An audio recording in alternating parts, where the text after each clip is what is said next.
Bonjour, bonsoir, hello les amis, comment ça va? Comment tu te sens aujourd'hui? On se retrouve aujourd'hui dans un nouvel épisode du cheminement. Pour ceux qui ne me connaissent pas, je m'appelle Weedy, je suis votre hôte aujourd'hui sur ce podcast, Le Cheminement, naturopathe et coach en alimentation anti-inflammatoire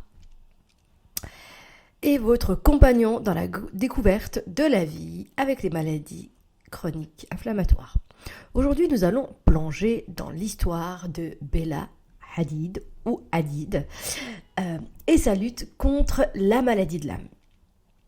En fait, pourquoi j'ai eu cette idée-là de partager ce podcast, enfin l'histoire de Bella Hadid sur ce podcast.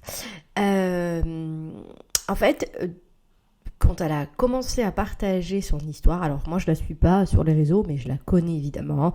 Qui ne connaît pas Bella Hadid? C'est une figure éminente de la mode dans le monde. Donc américaine qui fait des podiums des marques les plus connues, que ce soit aux États-Unis, mais aussi dans le monde entier. Elle a partagé en fait publiquement son combat contre cette maladie. Et moi j'ai découvert ça, je crois cet été. Elle a commencé à le partager à partir d'avril 2023 et en fait, Bella Hadid souffre de la maladie de Lyme. Pour ceux qui ne connaissent pas la maladie de Lyme, en fait, c'est une maladie qui est transmise par des tiques qui sont porteurs d'une bactérie qui s'appelle le Borrelia, je crois. C'est ma mémoire est bonne. Et en fait, ça a des implications profondes sur la santé physique, mais aussi mentale. Et Bella Hadid, malgré sa vie glamour, comme on peut le voir, n'a pas hésité de partager son parcours et ça, je trouvais ça super intéressant. Bella Hadid, en mettant en lumière donc son hospitalisation, donc elle a mis des photos d'elle, elle a expliqué qu'est-ce qu'elle ressentait, etc., tous les symptômes qu'elle a. Donc elle a des problèmes de peau au niveau des yeux, elle a des problèmes gastriques, enfin bref, franchement elle a des symptômes assez lourds à porter, et donc à partager une photo, je crois que c'était le mois d'avril, d'elle en mode hospitalisation avec plein de perfusions, etc. Enfin, j'ai envie de saluer son courage pour parler ouvertement de sa maladie, des défis qu'elle peut avoir. Donc elle explique vraiment qu'elle a pendant X temps, elle va arrêter de travailler parce qu'elle ne peut pas supporter le traitement qui a beaucoup d'effets secondaires, mais aussi les symptômes qui sont très lourds à porter. Bella Hadid a 26 ans. On a découvert sa maladie à l'âge de 15-16 ans. Faut savoir que ce n'est pas la seule personne qui a la maladie de Lyme dans sa famille. Donc il y a sa maman et son frère. Donc ça fait pas mal de personnes souffrant de cette maladie. Donc en général, les gens, ils sont contaminés lorsqu'ils font des balades en forêt. Et quand on porte un short, en général, cette petite bête qu'on appelle la tique ou les tiques te piquent, tout simplement. J'ai pas trouvé d'autres mots. Te piquent et en fait, te contamine avec cette bactérie. Si tu te balades en forêt et tu te fais piquer par la tique, je te recommande de courir directement voir le médecin pour pouvoir l'enlever, parce que si tu l'enlèves seul, tu peux aussi appuyer sur je sais plus si c'était sa tête ou son ventre. Bah pareil, la bactérie elle va s'échapper dans ton corps. En général, on te donne des antibiotiques assez impressionnants pour tuer les bactéries qui sont contenues dans cette tique, parce que des fois on la voit pas. Donc voilà, il y a tout un protocole à suivre. Si vous avez un doute un jour lorsque vous vous baladez en forêt, déjà vérifiez bien quand vous revenez le niveau de vos jambes. Alors même si vous êtes en pantalon, oui, il faut checker tout le temps. Alors il faut savoir qu'il y a des régions qui sont plus touchées par ces tiques contagieuses que d'autres, parce qu'il y a des tiques qui ne le sont pas. Donc voilà, mais on ne le sait pas, nous, il faut faire des analyses. Donc voilà. Bella Hadid a aussi pris l'initiative de partager des interviews et des déclarations de sa maladie, sur sa maladie. Et ça, je trouve ça hyper intéressant, parce que elle partage les moments difficiles, elle partage aussi les moments de résilience, elle partage aussi tout ce qu'elle a pu mettre en place en protocole. Elle donne plein de conseils, franchement, sur son compte Instagram et TikTok. Donc, pour ceux qui la suivent, à mon avis, vous avez vu tout ça passer. Malheureusement, la maladie de Lyme est une maladie qui ne peut pas être traitée. Et comme je vous ai dit, le diagnostic est très difficile, surtout si on ne sait pas qu'on se fait piqué. Donc il y a des personnes que je connais ça leur a pris quelques années pour être sûr que ce n'est pas la maladie de Lyme. Aujourd'hui, les médecins, ils ont des doutes parce qu'ils vont te poser des questions. Est-ce que tu as été en forêt dernièrement, etc., etc. Ou dans des zones où on sait que les tiques elles sont très présentes. L'histoire de Bella est très importante. Sa mère, elle a écrit un livre autour de cette maladie-là. Parce que elle a beaucoup plus souffert. Et dans une interview de la sœur de Bella, qui est Gigi, voilà, c'est la star la plus connue de sa famille, aussi une mannequin, elle a partagé quelque chose qui m'a vachement touchée. Elle a dit j'ai des souvenirs, parce que leur mère elle était malade, et elle, c'était la plus... Enfin, c'était l'aînée. Et elle disait je voyais 3 personnes de ma famille touchées par cette maladie, et j'étais la seule qui n'était pas touchée. Je l'ai mal vécu parce que je voyais ma mère ne pas réussir à se lever de son lit, ne pas pouvoir s'occuper de nous. Et après, elle avait aussi les effets sur son frère et sur sa sœur. Donc je pense que même si on ne vit pas la maladie avec ses proches, on la ressent. Et surtout qu'on se sent vachement... comment dirais-je, diminué. On ne sait pas quoi faire pour les aider. Bon, je pense qu'on peut déjà être là comme un soutien psychologique très important. Ça peut être aussi un soutien physique en leur faisant des courses à manger, etc., etc. Parce que quand on est en crise, on est en crise. Et c'est ça dont on voit dans les photos de Bella. Enfin, elle a partagé ça entre avril et août, je crois. Et elle disait qu'elle était en plein crise inflammatoire, et donc elle a partagé ce moment-là. Et ce qui est important en fait, c'est de se dire que des personnes qui ont beaucoup plus de moyens, qui ont beaucoup plus de notoriété, donc on se dit ils ont accès à des meilleurs soins, ils vivent le même parcours que nous, parce que comme je vous ai dit, le diagnostic peut être long, donc tu peux vivre une errance médicale très importante, et même après le diagnostic, tu sais pas trop, quand il n'y a pas de traitement, il n'y a pas de traitement. Donc voilà, et il faut savoir que la maladie de Lyme touche 15% de la population mondiale, donc ça reste quand même important aujourd'hui. Il y a des études scientifiques qui expliquent en fait pourquoi ces tiques sont devenues dangereuses pour l'humain. Donc normalement c'est une maladie qui ne touche pas l'humain, mais seulement les animaux. Mais si tu te fais piquer, tu la chopes également. Et en fait, il y a des études qui disent, ce que j'avais trouvé, c'était intéressant.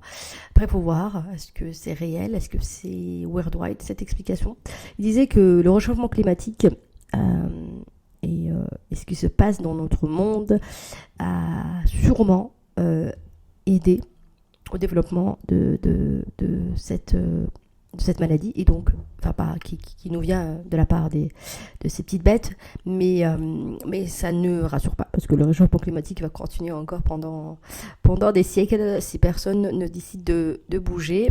Alors je vais revenir sur le fait que des personnalités publiques prennent la parole sur leur maladie et nous parlent vraiment de leur histoire, de ce qu'ils vivent, et des douleurs, des symptômes, de parcours de combattants au niveau médical pour s'y trouver quelque chose qui peut réduire tes douleurs et ta souffrance.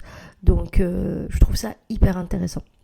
Et vous allez me dire aussi qu'il y a d'autres personnalités publiques qui partagent aussi leur maladie sur les réseaux. Mais aujourd'hui, j'avais envie de prendre la personne qui a, pour moi, qui est le plus connue dans le monde, qui est Bella Hadid, pour parler de sa maladie. Sachant que au départ, elle n'avait pas du tout parlé de ça. Hein. Elle a commencé à le faire que dernièrement. On savait qu'elle était atteinte. Enfin, moi, je l'ai su... franchement, je l'ai su que l'année dernière, à vrai dire. Mais sa mère a pris beaucoup plus les devants. Après, voilà, il y a la différence d'âge. Quand on est jeune, on a du mal à vivre déjà sa maladie tout seul. Alors, la partager au public, franchement, c'est dur. Et puis, ça fait 10 ans maintenant qu'elle est atteinte. Donc, peut-être qu'il lui a fallu autant de temps et peut-être qu'au départ de son parcours, elle avait moins de symptômes durs à porter et qui peut-être explique ça. Mais j'ai pas trouvé de raison pourquoi elle a attendu autant de temps pour parler. Je pense que chacun il le fait à peu près quand il a envie, il se sent prêt parce que tu partages quand même ton intimité et des points que toi-même tu ne sais même pas expliquer.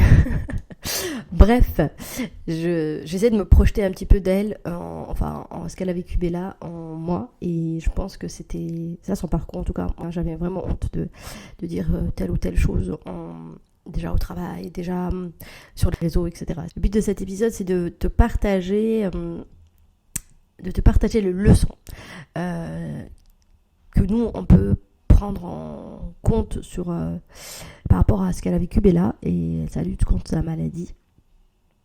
Pour moi, le plus important, c'est ce côté de résilience, de se battre et de cette prise de parole en public pour expliquer sa maladie. Elle a fait très peu d'interviews, j'en ai pas énormément trouvé pour parler de sa maladie, donc voilà.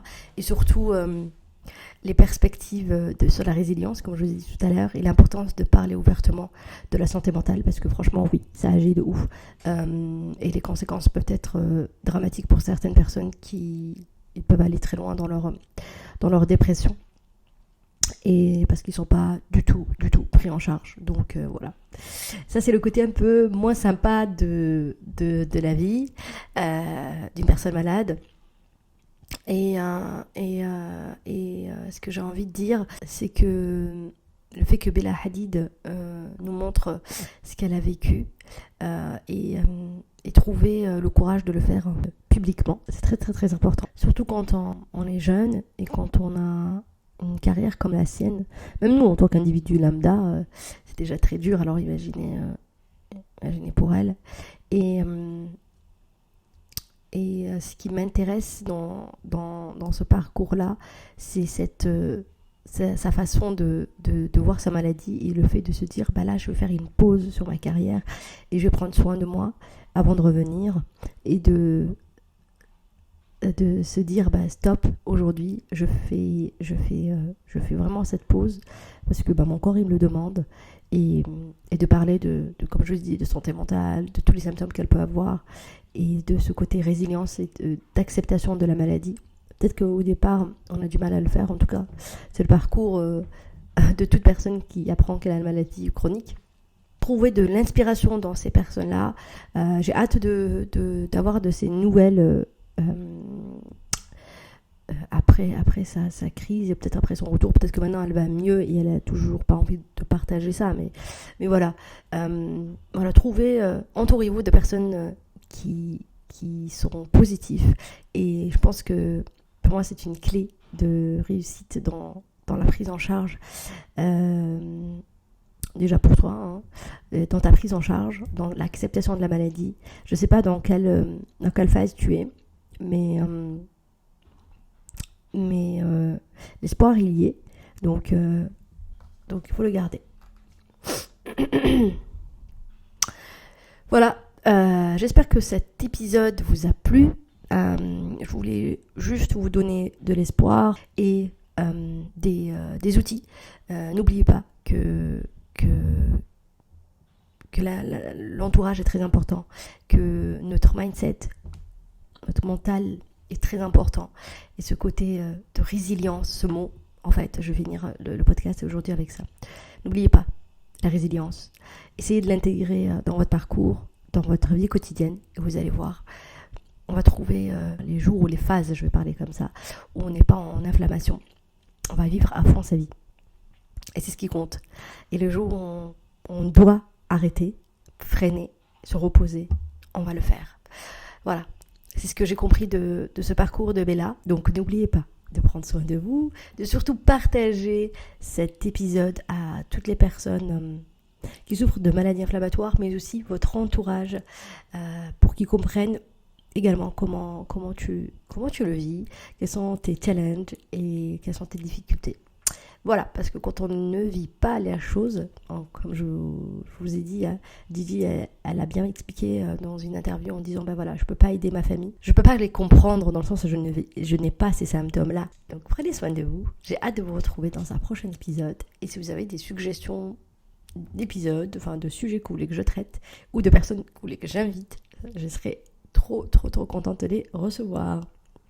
Sur ce, prenez soin de vous, prends soin de toi, et n'hésite pas à liker, partager et surtout commenter. Bye!